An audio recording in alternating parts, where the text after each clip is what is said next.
सुन्नत इब्राहिमी की फजीलत और अहमियत का अंदाजा इस बात से लगाइए कि हजरत ज़ैद बिन अरकम रज़ी अल्लाह तआला अन्हु फरमाते हैं, सहाबा कराम ने अर्ज किया, या रसूलल्लाह ये कुर्बानी क्या है? आप सल्लल्लाहु अलैहि वसल्लम ने जवाब दिया, ये तुम्हारे बाप हजरत इब्राहिम अलैहिस्सलाम की सुन्नत है। फिर पूछा गया, या रसूलल्लाह इसमें हमारे लिए क्या फायदा है? आप सल्लल्लाहु अलैहि वसल्लम ने फरमाया, तुम्हारे लिए हर बाल के एवज Bismillahirrahmanirrahim. Assalamu alaikum warahmatullahi wabarakatuh. Dear friends, you are watching our YouTube channel Aina Sabzar and JHIF on Facebook. Please click on subscribe and bell icon as well. Thanks. So let's begin. फायदा है। आप सल्लल्लाहु अलैहि वसल्लम ने फरमाया, तुम्हारे लिए हर बाल के एवज नेकी है। सहाबा कराम ने फिर दरियाफ्त किया, या रसूलल्लाह ये जो जानवर की ऊन है इसके बारे में क्या इरशाद है? तो आप सल्लल्लाहु अलैहि वसल्लम ने फरमाया, ऊन के हर बाल के एवज नेकी है। कुर्बानी करना हर साहिब इस्तिताअत शख्स पर वाजिब है। रसूल करीम सल्लल्लाहु अलैहि वसल्लम ने हिजरत के बाद हर साल कुर्बानी फरमाई, किसी साल भी इस अमल को तर्क नहीं किया। जिस अमल को रसूल करीम सल्लल्लाहु अलैहि वसल्लम ने लगातार किया तो ये उस अमल के वाजिब होने की दलील है। रसूलुल्लाह सल्लल्लाहु अलैहि वसल्लम ने अपने सहाबा कराम और उम्मत के लिए कुर्बानी के आदाब और कुर्बानी के मुख्तलिफ अहकामात बयान किए। इन्हीं आदाब और अहकामात में से एक ये है कि हजरत बरा बिन आजिब रज़ी अल्लाह तआला अन्हु से रिवायत है कि रसूलुल्लाह सल्लल्लाहु अलैहि वसल्लम से अर्ज किया गया कि किन जानवरों की कुर्बानी से बचना चाहिए, तो आपने अपने दस्ते मुबारक के इशारे से फरमाया कि 4 किस्म के जानवर कुर्बानी के लिए दुरुस्त नहीं है। आज की वीडियो में ईद उल अज़हा की मुनासबत से आपको उन 4 जानवरों के बारे में बताएंगे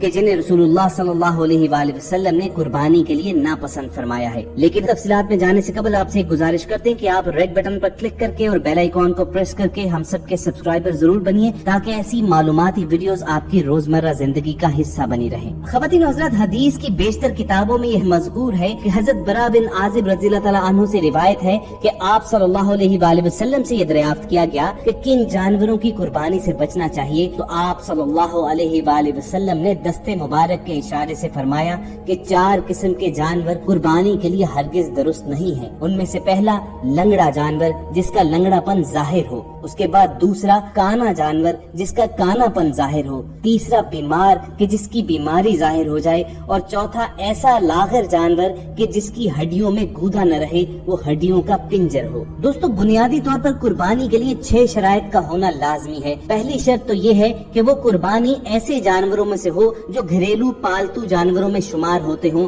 जैसे कि ऊंट, गाय, भेड़, बकरी वगैरह हैं। दूसरी शर्त ये है कि कुर्बानी का जानवर शरई तौर पर मुअय्यन उम्र का होना जरूरी है। वो इस तरह कि भेड़ की नस्ल में 6 माह का बच्चा अगर फरबा और मोटा हो तो वो कुर्बानी के लिए ज़िबा किया जा सकता है, जबकि दीगर जानवरों में से उनके अगले 2 दांत की मौजूदगी जरूरी है। इसी तरह भेड़, बकरी या दुम्बा जब 1 साल के हो जाए तो तब, गाय, भैंस 2 साल के हो और ऊंट 5 साल का हो जाए तो उसकी कुर्बानी जायज है। अगर इससे कम उम्र हो तो जायज नहीं है। कुर्बानी के जानवर के मुतालिक तीसरी शर्त ये है कि वो जानवर कुर्बानी करने वाले की मिल्कियत में हो या फिर उसे शरीयत या मालिक की जानिब से इजाजत मिली हो। लिहाजा जो जानवर मिल्कियत में ना हो उसकी कुर्बानी ठीक नहीं है। मसलन गस्ब या चोरी करदा जानवर, और इसी तरह बातिल और गलत दावे से हथियाया गया जानवर, क्योंकि अल्लाह ताला की नाफरमानी के जरिए अल्लाह का कुर्ब हासिल नहीं हो सकता। और यतीम का सरपरस्त यतीम की जानिब से ऐसी सूरत में कुर्बानी कर सकता है जब यतीम अपने माल से कुर्बानी न होने पर मायूस हो जाए। इजाजत के बाद कुर्बानी करना भी सही है। कुर्बानी के जानवर के मुतालिक चौथी शर्त ये है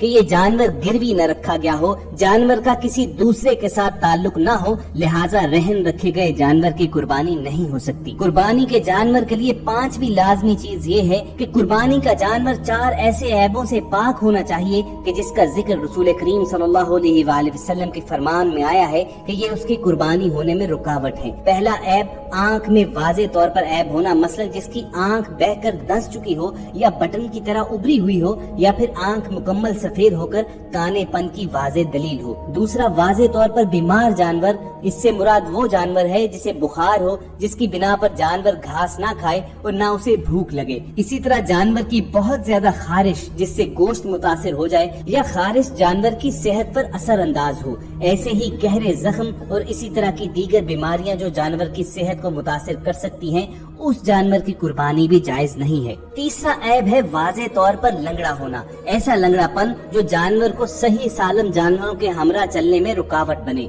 उस जानवर की कुर्बानी भी जायज नहीं है। और चौथा ऐब है इतना लागर हो कि उसकी हड्डियों में गूदा बाकी न रहे और वो गोश्त की बजाय हड्डियों का पिंजर नजर आए। और दोस्तों, कुर्बानी के जानवर के मुतालिक सबसे आखिरी शर्त ये है कि कुर्बानी को शरन महदूद वक्त के अंदर अंदर ज़िबह किया जाए। ये वक्त 10 ज़िलहज को नमाज ईद के बाद से शुरू होकर अय्याम तशरीक के आखिरी दिन सूरज गुरूब होने तक बाकी रहता है। लिहाजा जिसने भी नमाज ईद से कबल कुर्बानी ज़िबह कर ली या फिर गुरूब आफ्ताब के बाद कोई शख्स कुर्बानी करता है तो उसकी ये कुर्बानी दुरुस्त नहीं होगी। जैसा कि इमाम बुखारी रहमतुल्लाह अलैह ने बरा बिन आजिब रज़ियल्लाहु तआला अन्हु से रिवायत किया है कि रसूलुल्लाह सल्लल्लाहु अलैहि वसल्लम ने फरमाया, जिसने नमाज ईद से कबल ज़िबह कर लिया तो वो सिर्फ गोश्त है जो अपने अहले अयाल को पेश कर रहा है और उसका कुर्बानी से कोई ताल्लुक नहीं है। मुकर्ररा दिनों के अंदर दिन या रात में किसी भी वक्त कुर्बानी की जा सकती है, अलबत्ता कुर्बानी दिन के वक्त ज़िबह करना उला और बेहतर है और ईद वाले दिन नमाज ईद के खुतबा के बाद ज़िबह करना ज्यादा अफजल है। हर आने वाला दिन गुज़िश्ता दिन से कम तर होगा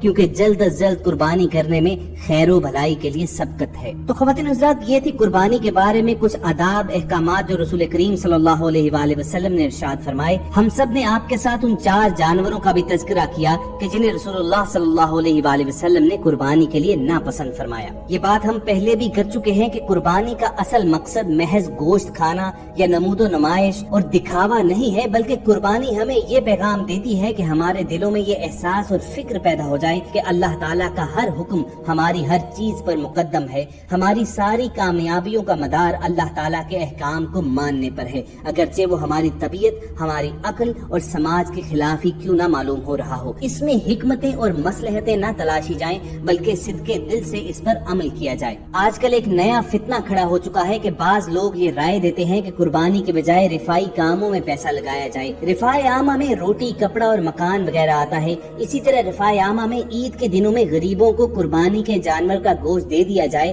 तो इसमें क्या हर्ज है। यकीनन ये भी रिफाए आमा ही है कि किसी भूखे को पेट भरकर खुराक मिल जाए। लेकिन अगर इससे हटकर भी देखा जाए तब भी कुर्बानी में आम लोग खुसूसन गरीबों का बेहद नफा है। रिफाए आमा और लोगों की बहबूद के लिए इस्लाम में ज़कात, सदकात, फितराना, उशर और दीगर सदकात का मुस्तकिल निज़ाम है, जिसके तहत इंसानियत की फलाह बहबूद, गुरबा, मसाकीन और नादारों पर खर्च किया जाता है। इसीलिए शरीयत कहती है कि 10 ज़िलहज से लेकर 12 ज़िलहज की शाम तक जिस शख्स पर कुर्बानी करना वाजिब है उसके लिए कुर्बानी छोड़कर इस रकम का सदका करना बिल्कुल जायज नहीं है। हाँ, जिस शख्स पर कुर्बानी वाजिब नहीं है इसके लिए इन दिनों में या साहिब निसाब लोगों के इन दिनों में कुर्बानी करने के साथ साथ या साल के दीगर अय्याम में माली सदका करना यकीनन बहुत ज्यादा सवाब की चीज है। कुर्बानी की असल रूह और इसकी हकीकत यही है कि मुसलमान अल्लाह ताला की मोहब्बत में अपनी तमाम ख्वाहिशात को कुर्बान कर दे। अल्लाह ताला हमें इसी जज्बे और अपनी रजा के लिए कुर्बानी करने की तौफीक अता फरमाए। इन्हीं दुआ Thanks for watching. Please subscribe